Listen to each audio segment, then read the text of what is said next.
Have you ever felt off? Felt like something's bothering you that is hard to identify? Flu, something that you know you're feeling in your body and you can feel in your mind, you can almost hear it in your mind, but it's just unclear, it's vague, it's flu. If you're experiencing that, it's completely okay and it's natural and it can happen to many, many people. In fact, it probably does to millions of people around the world. And that tends to be a process in which the subconscious mind raises concerns about something that's troubling you or that isn't aligned with your picture of who you are, or with values or beliefs that you have about the world and the actions that you've taken in that regard. So there's sort of like an internal conflict going on between you and yourself. And it can sometimes be challenging to really open up a dialogue in which you understand what's going on with you. So I've created a technique that's worked really well for me over the years, and I'd like to share it with you.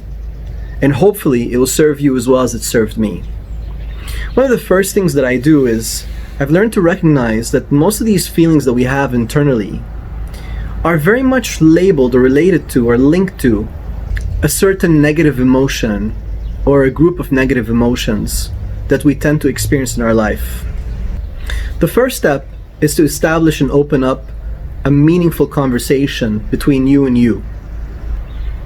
Think of it as two versions of you. One is the coach, the person who's here to listen and learn and understand and discover what's going on with you. And the second is the emotional and troubled version of you that needs to express. When we're trying to understand someone and get to know them, it's great to start with a series of questions.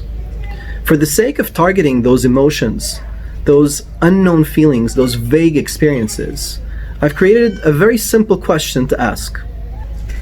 And it starts off like this. Some of the negative emotions that we tend to experience are sadness, or guilt, or fear, or anger, or weakness, and so many more. Grab a paper and pen right now if you'd like, and write this down. I feel sad because. I feel scared because. I feel guilty because.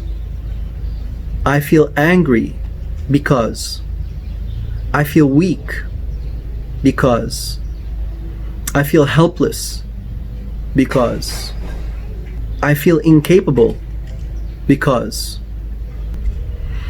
And once you've had some time to reflect on these and fill them up, and you don't need to do all, just maybe go through the sequence. What I tend to do is I ask the question, I feel sad because, when I'm searching. It's almost like I'm scanning to see if that emotion exists in my body and my mind. And if I feel sadness, then instantly there's a click. Or if I said, for example, I feel angry because, and I feel anger, then instantly there's a click. And usually not only do I feel the anger, but I also start to recognize where in my body it's actually manifested itself. So if the anger tends to fill in my stomach, and I'm saying I feel angry because, and I'm still confused and not sure what that feeling is, suddenly I recognize that my stomach is tight and that it's carrying and holding all that anger inside of it. These are the questions that I use to help me clarify the information that I'm feeling and experiencing and figure out what the root cause is. The first is this true? The second is, are these the words that I would use to describe the situation or to describe it? The third is, how can I handle this? The fourth is, can I forgive myself, especially if it's guilt related? The fifth is, can I forgive him or her or them? The sixth is, how can I support myself in this situation? The seventh is, who could be with me to help me solve this? And finally, how will I know it's resolved or it's taken care of? Now, many times when you first label that emotion and you've discovered what it is that you're feeling, and your brain has made sense of the fact that it doesn't make sense, most times it tends to go away on its own. However, sometimes if it stays there, if it's still bothering you, then it makes sense to dig deep. So a simple example of this is, I feel angry because the world is full of evil people or is unfair. And the first question is this true? Are all the people in the world evil? Is that really a scientific fact? The second question I could apply is, are those the words that I would use to describe the situation? So maybe I feel angry because I've experienced a few people who have treated me badly or treated me unfairly. So it's a very different meaning in your mind and a different weight on your consciousness and your subconscious from all the people in the world are evil or all the people have the worst intentions towards me. When I ask myself, how can I handle this? How can I handle the fact that a few people have mistreated me or treated me unfairly? Then I create an option or a series of choices for me that I could take to deal with the situation.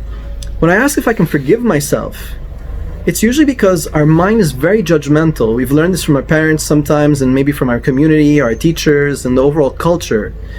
And so by forgiving myself, I let myself free. I let myself go from the judgment or guilt of what my mind is labeling as a mistake. And then when I ask myself, how can I support myself? I'm reaching deep into my core and I'm asking myself, what part of me is strong? What part of me can handle this? What part of me can deal with this?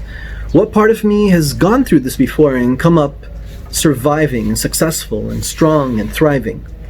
So when I ask myself, how can I support myself? I'm really connecting with the inner strength that exists within me. And then who can be with me when I solve this is reminding myself that I'm not alone.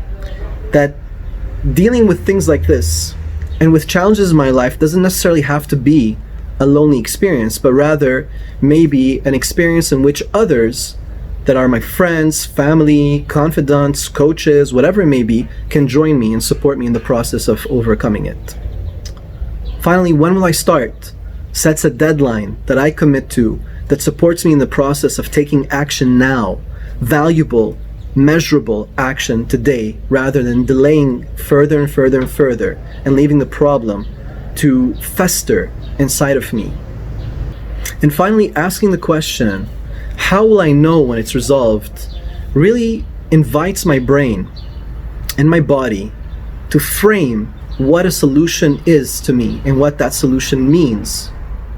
And this has helped me tremendously in taking control of my emotional state and allowing my mind to find peace, clarity, and re-embracing my inner strength and my capacity to handle pretty much anything and everything.